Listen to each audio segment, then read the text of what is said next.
All right, we're gonna stitch it together. It's the last practical step, so here we go.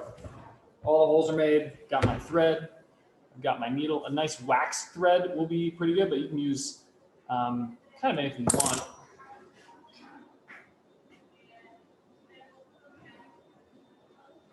Anything that you might have. These little packets of these little things work well if you have those because they're thick. They're sturdier than just like a spool of thread. Something like this might, something like that might be a little thin, but if it's strong, it works. It could work. If it's thin, it might cut through the paper and all this stuff. I'd advise against this. Don't do that. That's going to be a lot. Use that. You can also, a wax thread is nice.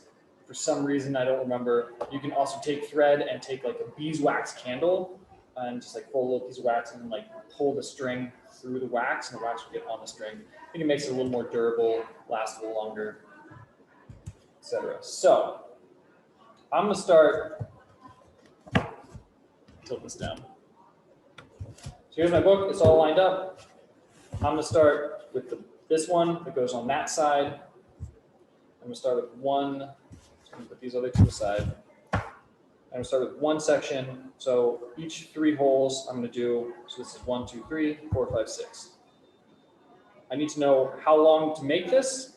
I'm going to make it a little longer than 3 times this. So that's about 1 length, 2 lengths, 3 lengths. You might have extra, but it's kind of better to have extra than to not have enough. Thread the needle.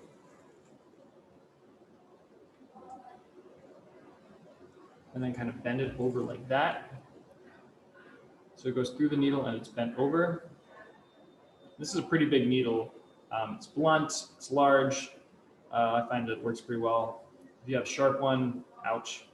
So I like this one. And we're going to follow, show you this.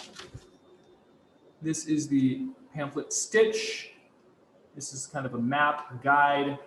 You can pause your video if you want to look at this, if you need to like sketch it out. Hopefully it's clear. I'm not sure if you can read all the words. Hopefully you can. But I'm going to do the demo for you anyway. So if you need to reference this, scroll back along through that little timeline that's down there to find it. You're in charge. So for the pamphlet stitch, we're going to open up to the middle. I'm going to take this. I'm going to do it reversed. I'm going to do it reversed because then I'll have excess string on the outside and I can do some stitching. So there are 3 sets of holes. There are 3 holes, 1, 2, 3. I'm going to go from the middle. See how well I made the holes. It's kind of stiff. It works. So up through the middle. You can also go out through the middle. If you want to go out through the middle and hide the strings, minimize the strings on the outside, do it. So up through the middle, in through the middle. And you can go through all the pages at once. You can do it. It's nice that way.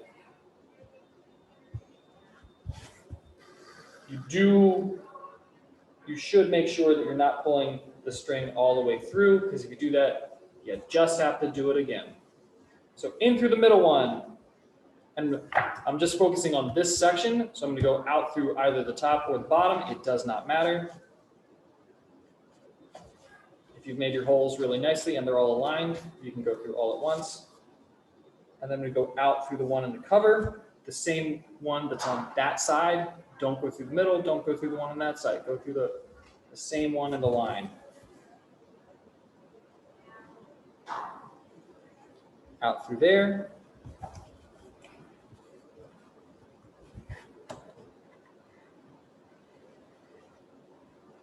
And then in through the other one.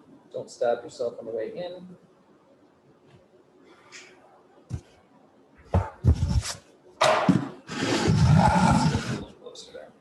in through that one.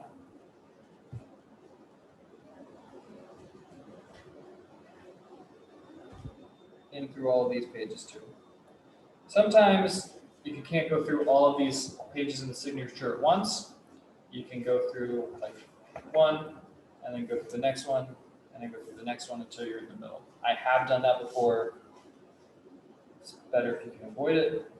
It's better in the fact that it saves time. So now I'm coming in through this one, and I'm going to go out through the same one that I came in first. I'm also going to try not to put the needle through the thread. That's problematic if that happens. And then I'm going to go out through the same hole there.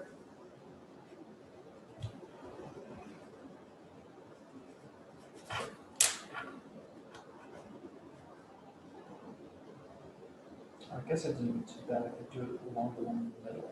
But that's fine. So now we got that, and we've just done this like little loop. We've got this little map here. We've come in, we've gone out, gone in, and come out.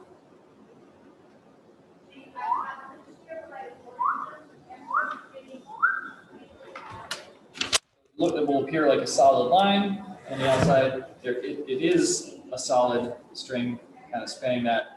We're going to put one of these two extra strings on each side of that middle. So it's on either side of the middle. And we're going to pull it tight. Make sure it's tight. If you need to pull from the inside to tighten it, do it. We want all that slack to go away. We want it to be nice and tightly bound. I find that by pulling them that way, it's helpful. Check the inside, that's nice and tight. I'm going to do a square knot right over the top. So we're going to go right over the left.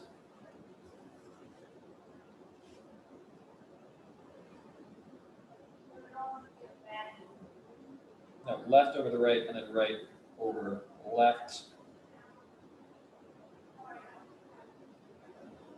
There's your square knot. Now, these threads are tied. They cannot go back through the hole because they would take this string with them, and there's no place for it to go. So in order for that to come unbound, it would have to rip through this whole thing. And it's strong, it's sturdy. That's the idea. So that is now attached. If you do one for the whole thing, it's good. You have these extra things, so you can cut them off. I'm going to try and do something fun with it later. And I'm going to do this one, and then I'm going to move on to the next stitch. But that's the first one down.